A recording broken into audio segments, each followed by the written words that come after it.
Children, welcome back to part 5 from Lines and Angles. Today's concept is very important. It's about transversal. What is a transversal? Now let us learn. Now you see here you have two figures. In the first figure, this line intersects two lines at two distinct points. Two distinct points means two different points. Here, this line intersects three lines at three distinct points. So, from this we can say a line which intersects two or more lines at distinct points is called a transversal. Now here you see that from the two figures, this red color line shows a transversal. Now in the first figure, two lines are intersected by a transversal. Then how many angles are formed? 1, 2, 3, 4, 5, 6, 7, 8. 8 angles are formed. Now from the second figure, three lines are intersected by a transversal. Then how many angles are formed?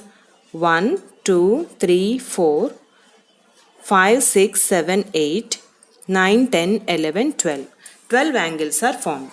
It means if the number of lines are increased, then the number of angles made by the transversal will also increase. Now you see here. If two parallel lines are intersected by a transversal, 8 angles are formed. As it is two lines, 8 angles are formed. Then what do you mean by parallel lines? Now you see from the figure. Parallel lines means the lines which they do not intersect, and if you observe the line, it maintains equidistant at anywhere. So those are parallel lines. So from the figure, L is parallel to M. Now this is your symbolic notation. We can write L, this is parallel symbol, and write M. It shows that L is parallel to M. Now here, P is a line which intersects L and M at two distinct points. So here P is called a transversal. So two parallel lines with one transversal, how many angles are formed? 1, 2, 3, 4, 5, 6, 7, 8. Total 8 angles are formed. Now let us learn about these 8 angles. What are the different types of angles made by the transversal with two parallel lines? Now let us learn.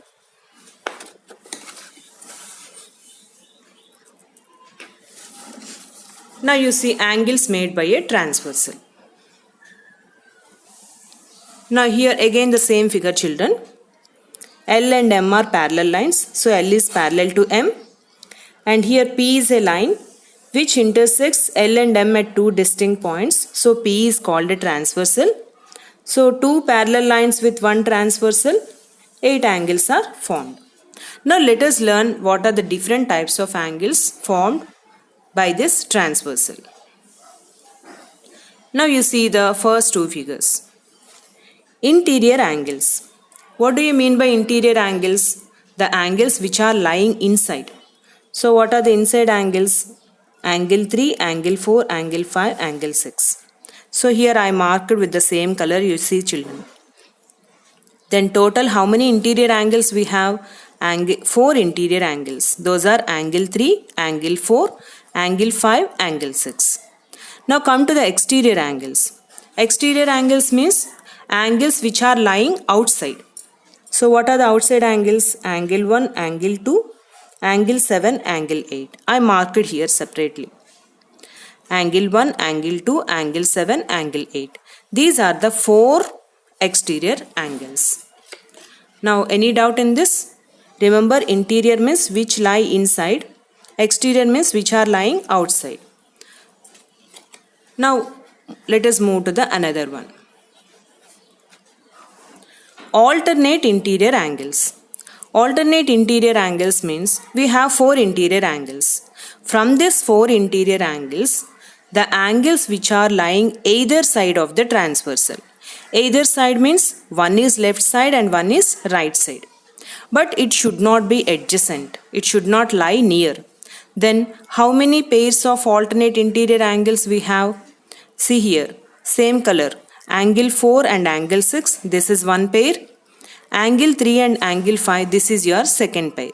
So total we have two pairs of alternate interior angles. Now come to the alternate exterior angles. So as we know that we have four exterior angles. From these four exterior angles, the angles which are lying either side of the transversal. So again we have to consider one is left and one is right, which are not adjacent, which should not lie near. So what is the first pair we have here? Angle 1 and angle 7. And the second pair, angle 2 and angle 8. So we have two pairs of alternate exterior angles. Now come to the corresponding angles. Corresponding angles means you have to consider the angles on the same side of the transversal. Same side means first let us consider the right side. So right side we have angle 2, angle 3, angle 6, angle 7. And left side we have angle 1, angle 4, angle 5 and angle 8. Now first let us see from the right side. From the right side four angles, corresponding angles means one angle you have to consider exterior and one is interior. But it should not be adjacent. Now here what are the angles we have here? Angle 2, angle 6. That is one first pair. And the second one, 3 is interior and 7 is exterior. So angle 3 and angle 7. This is second pair. Now when you observe on the left hand side, we have four angles. Now consider the angles, one exterior and one interior. So angle 1 and angle 5. This is your third pair. Now last pair, this angle 4 is interior, angle 8 is exterior. So angle 4 and angle 8 is your fourth pair. So total how many pairs of corresponding angles we have here? Total 4 pairs of corresponding angles. From that 4 corresponding angles, 2 are on the right side and 2 are on the left hand side. These are about different types of angles made by the transversal with two parallel lines. Okay children, I hope you understand all these angles. Next class we learn about properties.